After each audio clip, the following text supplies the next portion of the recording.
ചൂരൽമല ദുരന്തവുമായി ബന്ധപ്പെട്ട് ദുരന്ത ബാധിതരെ രക്ഷിക്കുന്നതിന് വേണ്ടിയുള്ള പ്രവർത്തനങ്ങളുമായി മുന്നോട്ട് പോകും. പുറം ലോകത്തെ അറിയിച്ചത് പോലും ടി സിദ്ദീഖ് MLA പരിഹസിക്കുന്നതിന് വേണ്ടി ഒരു PR ഏജൻസിയെ ചുമതലപ്പെടുത്തിയിട്ടുണ്ടല്ലോ. ഈ മുഖ്യമന്ത്രിയുടെ പ്രസ്ഥാനം കേരളത്തിന്റെ പൊതുസമൂഹം തന്നെ ഇവരെ കൂവി വിളിക്കുന്നുണ്ട് എന്ന് ഇവരാദ്യം മനസ്സിലാക്കണം. അവിടെ ചൂരൽമലയിൽ വീട് നിർമ്മിച്ച് നൽകുന്നതിൽ വന്നിട്ടുള്ള തട്ടിപ്പ് മറച്ചു വെക്കുന്നതിന് വേണ്ടി, കാലതാമസം മറച്ചു വെക്കുന്നതിന് വേണ്ടിയാണ് ഇവർ സിദ്ദീഖ് MLA അപമാനിക്കാൻ ശ്രമിക്കുന്നത്.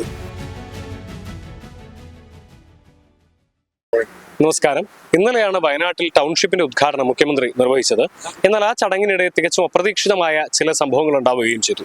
കൽപ്പറ്റ MLAയും KPCC വർക്കിംഗ് പ്രസിഡന്റുമായിട്ടുള്ള ടി സിദ്ദീഖ് MLA സംസാരിക്കുന്നതിന് വേണ്ടി എഴുന്നേറ്റ സമയത്ത് ഒരു സംഘം ആളുകൾ സദസ്സിൽ നിന്ന് കൂവുന്ന ഒരു സാഹചര്യം ഉണ്ടായി. അതുപോലെ തന്നെ മന്ത്രി രാജൻ ഉദ്ഘാടന വേളയിൽ നടത്തിയ പരാമർശവും ഒഴിവാക്കേണ്ടതായിരുന്നു എന്ന് പിന്നീട് സിദ്ദീഖ് MLA ആവശ്യപ്പെടുകയും ചെയ്തിരുന്നു. ഇപ്പോൾ നമ്മളോടൊപ്പം ഉള്ളത് DCC ജനറൽ സെക്രട്ടറി ഷാജർ റാഫത്താണ്. ഇപ്പോൾ കഴിഞ്ഞ ദിവസം ആ ടൗൺഷിപ്പ് ഉദ്ഘാടന വേളയിൽ ടി സിദ്ദീഖ് MLAക്കെതിരായിട്ടുണ്ടായിട്ടുള്ള ആ ഒരു നീക്കം അത് ആസൂത്രിതമാണെന്ന് കരുതുന്നുണ്ടോ?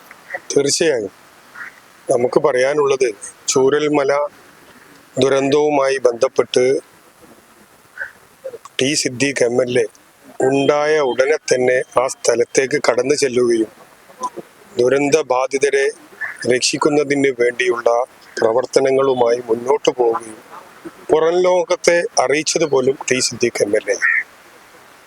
അവിടെ പുനരധിവാസം ഉൾപ്പെടെ ഉള്ള കാര്യങ്ങളുമായി ബന്ധപ്പെട്ട് മുഖ്യമന്ത്രിയുടെ ശ്രദ്ധയിൽ പോലും കൊണ്ടുവന്നത് ടി സിദ്ദീഖ് MLA. അദ്ദേഹത്തെ അപമാനിക്കുക എന്ന് പറഞ്ഞാൽ തീർച്ചയായും അത് ശരിയല്ല എന്നാണ് എനിക്ക് പറയാനുള്ളത്. പിന്നെ നമുക്ക് പറയാനുള്ളത്, ഈ പരിഹസിക്കുന്നതിന് വേണ്ടി ഒരു PR ഏജൻസിയെ ചുമതലപ്പെടുത്തിയിട്ടുണ്ടല്ലോ ഈ മുഖ്യമന്ത്രിയുടെ പ്രസ്ഥാനം. ഞാൻ ചോദിക്കുക, ഒരു വീടുണ്ടാക്കിയത് പറയാൻ പറ്റുമോ? സർക്കാർ അല്ലാതെ ഇടതുപക്ഷ ജനാധിപത്യ മുന്നണിക്ക് ഞങ്ങൾ ഒരു വീട് നിർമ്മിച്ച് നൽകിയിട്ടുണ്ട് എന്ന് പൊതുസമൂഹത്തോട് പറയാൻ സാധിക്കും? ഇല്ല, സാധിക്കുകയില്ല. പിന്നെ നമുക്ക് പറയാനുള്ളത് എന്താ? ഈ PR ഏജൻസിയെ വെച്ച് കൽപ്പറ്റ MLA ബഹുമാനപ്പെട്ട ടി സിദ്ദീഖ് MLA അപമാനിക്കുന്നതിന് വേണ്ടി അല്ലെങ്കിൽ കൂവി വിളിക്കുന്നതിന് വേണ്ടി ഒരു PR ഏജൻസിയെ ചുമതലപ്പെടുത്തുന്ന ഈ ഇടതുപക്ഷ ജനാധിപത്യ മുന്നണിയോട് നമുക്ക് പറയാനുള്ളത്,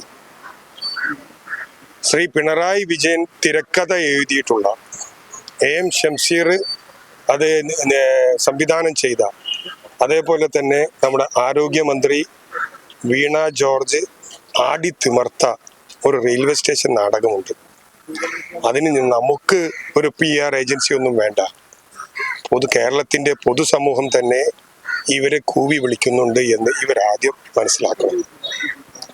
എന്താ ഒരു നാടകം, ഒരു വീണ ജോർജ് പൊതുസമൂഹം മുമ്പാകെ ആടിത്തിമർത്തത്?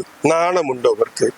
ഈ നാണവും മാനവും ഉളുപ്പുമില്ലാത്ത ഇവർ ഇങ്ങനെ ഒരു PR ഏജൻസിയെ വെച്ച് ടി സിദ്ദീഖ് MLAയെ അപമാനിക്കാൻ നോക്കിയാലൊന്നും അദ്ദേഹത്തിന്റെ വ്യക്തിത്വത്തിന് ഒരു കോട്ടവും സംഭവിക്കുകയില്ല.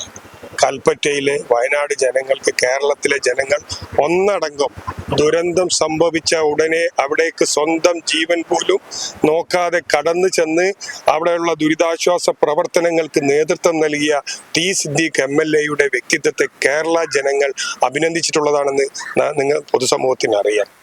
പിന്നെ നമുക്ക് പറയാനുണ്ട്, ഈ ചൂരൽമല വിഷയവുമായി ബന്ധപ്പെട്ട് നടന്നിട്ടുള്ള തട്ടിപ്പ് 2.5 കൊല്ലം പൂർത്തീകരിച്ചതിന് ശേഷമാണ് മിനിയാന്ന് കേരളത്തിന്റെ മുഖ്യമന്ത്രി എന്താക്കിയത്? അവിടെ 178 വീടുകൾ നിർമ്മിച്ച് നൽകിയിരിക്കുന്നത്. ഈ ചൂരൽമല ദുരന്തം സംഭവിച്ച ഉടനെ തന്നെ പ്രതിപക്ഷം പറഞ്ഞു, ആ ദുരന്തവുമായി ബന്ധപ്പെട്ട് സെപ്പറേറ്റ് അക്കൗണ്ട് തുടങ്ങണമെന്ന്. അത് അംഗീകരിച്ചതിന്റെ അടിസ്ഥാനത്തിൽ സെപ്പറേറ്റ് അക്കൗണ്ട് തുടങ്ങി. സെപ്പറേറ്റ് അക്കൗണ്ട് തുടങ്ങിയപ്പോൾ 6 മാസം കൊണ്ട് ആ അക്കൗണ്ടിലേക്ക് വന്നിരിക്കുന്ന തുക എത്ര? 786 കോടിയാണ്. ഞാനും നിങ്ങളും എല്ലാം കണ്ടതാണല്ലോ, പൊതുസമൂഹം കണ്ടതാണല്ലോ. സ്കൂളിൽ പഠിക്കുന്ന വിദ്യാർത്ഥികൾ പോലും, കൊച്ചുകുട്ടികൾ പോലും അവരുടെ ആഗ്രഹം പൂർത്തീകരിക്കുന്നതിന് വേണ്ടി കുഞ്ചിയിൽ സമ്പാദിച്ചിട്ടുള്ള, കുഞ്ചു പൊട്ടിച്ചിട്ടുള്ള തുകയാണ് ദുരിതാശ്വാസ നിധിയിലേക്ക് കൊടുത്തത് അല്ലേ? കർഷകർ നൽകി, തൊഴിലാളികൾ നൽകി, പാവങ്ങൾ നൽകി, സാധാരണക്കാർ നൽകി. സമ്പന്നർ നൽകി. രാഹുൽ ഗാന്ധിയുടെ നിർദ്ദേശപ്രകാരം കർണാടക ഗവൺമെന്റ് 10 കോടി നൽകി. യൂസുഫ് അലി MA യൂസുഫ് അലി സാർ 10 കോടി നൽകി. AP അബൂബക്കർ ഉസ്താദ് 2 കോടി നൽകി.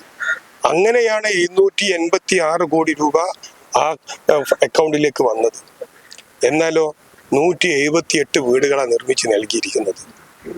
പല ആളുകൾ അവിടെയുള്ള ദുരിതം അനുഭവിച്ച, അച്ഛൻ നഷ്ടപ്പെട്ട, അമ്മ നഷ്ടപ്പെട്ട, മക്കൾ നഷ്ടപ്പെട്ട, ഒറ്റപ്പെട്ടു പോയവർ ദുരന്തത്തിൽ ഒറ്റപ്പെട്ടു പോയവർ പറഞ്ഞു, ഈ ദുരന്ത കോളനിയിൽ താമസിക്കാൻ ഞങ്ങൾ തയ്യാറല്ല, ഞങ്ങൾക്ക് നിങ്ങൾ നഷ്ടപരിഹാരം തന്നോളൂ, ഞങ്ങൾ വല്ല സ്ഥലത്തും പോയി സമാധാനപരമായി ജീവിക്കാമെന്ന് പറഞ്ഞപ്പോ അവർക്ക് ഈ ഗവൺമെന്റ് കൊടുത്തത് എത്ര?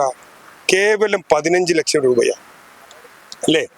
ഞാൻ ചോദിക്കുന്നത് 786 കോടി രൂപയും അതോടൊപ്പം തന്നെ മറ്റു സംഖ്യകളും അടക്കം 800 കോടി രൂപയുടെ അടുത്ത് അക്കൗണ്ടിലേക്ക് വന്നിട്ടുണ്ട്. ആ അക്കൗണ്ടിൽ നിന്ന് അവിടെ കണക്ക് വെച്ചു. ദുരന്തം അനുഭവിച്ചിരിക്കുന്നവരെ കണക്ക് ഈ ഗവൺമെന്റ് എടുത്തപ്പോ 403 പേരുടെ കണക്കാണ് തയ്യാറാക്കിയിരിക്കുന്നത്. ആ 403 പേരുടെ കണക്ക് തയ്യാറാക്കിയപ്പോ ഒരു ആൾക്ക്, ഒരു ദുരന്തം അനുഭവിച്ച് അച്ഛനും സകലതും നഷ്ടപ്പെട്ട, ഭൂമി ഉൾപ്പെടെ, വീട് ഉൾപ്പെടെ, ഒറ്റവരുൾപ്പെടെ, ഉടയവരുൾപ്പെടെ നഷ്ടപ്പെട്ടവർക്ക് 2 കോടി രൂപയെങ്കിലും കിട്ടണ്ടേ ഏകദേശം? എന്നാൽ നഷ്ടപ്പെട്ടു പോയവർക്ക് 15 ലക്ഷം രൂപയും അതേപോലെ തന്നെ വീട് വെച്ചവർക്ക് 2 മുറി വീടുമാണ് ഈ ഗവൺമെന്റ് 2.5 വർഷമായി പൂർത്തീകരിച്ച് നൽകിയിരിക്കുന്നത്. ഈ തട്ടിപ്പ് വലിയൊരു തട്ടിപ്പാണ് നടന്നിരിക്കുന്നത്. ആ തട്ടിപ്പ് നടത്തിയവർ അവരുടെ ഈ ഭരണ പരാജയം, അല്ലെങ്കിൽ അവിടെ ചൂരൽമലയിൽ വീട് നിർമ്മിച്ച് നൽകുന്നതിൽ വന്നിട്ടുള്ള തട്ടിപ്പ് മറച്ചു വെക്കുന്നതിന് വേണ്ടി, കാലതാമസം മറച്ചു വെക്കുന്നതിന് വേണ്ടിയാണ് ഇവർ സിദ്ദീഖ് MLA അപമാനിക്കാൻ ശ്രമിക്കുന്നത്. ഞാൻ ഒന്നും കൂടെ എടുത്തു പറയുന്നു, ഞങ്ങൾ അധികാരത്തിൽ വന്നാൽ, 1 മാസമല്ലേ ഉള്ളൂ, ഞങ്ങൾ അധികാരത്തിൽ വന്നാൽ ഈ ദുരന്ത ബാധിതരുമായി ബന്ധപ്പെട്ട തട്ടിപ്പ് ഞങ്ങൾ പുറത്തു കൊണ്ടുവരും. നിയമ നടപടികളുമായി ഞങ്ങൾ മുന്നോട്ട് പോകും.